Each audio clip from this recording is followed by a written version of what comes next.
మర్చిపోలేని రోజు.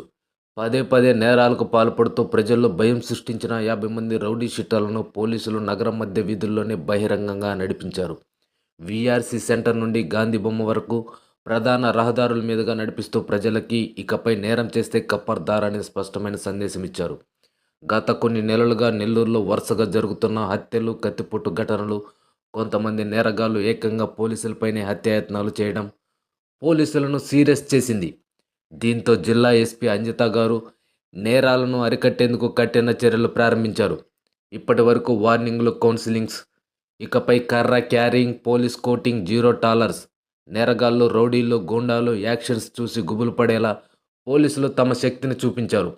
1వ, 5వ, 6వ పట్టణ పోలీస్ స్టేషన్ పరిధిలో రిపీటెడ్ కేసుల్లో ఉన్న 45కు పైగా రౌడీ షీటర్లను బహిరంగంగా నడిపించిన ఈ కార్యక్రమంలో CA Koteswararao, CA Venkateswararao, CA Sambasivarao మరియు పోలీస్ సిబ్బంది పాల్గొన్నారు. ఈరోజు జరిగిన ఈ చర్య నెల్లూరు జిల్లా పోలీసుల ధైర్యాన్ని, దృఢ సంకల్పాన్ని ప్రజలకు తెలిసేలా చేసింది.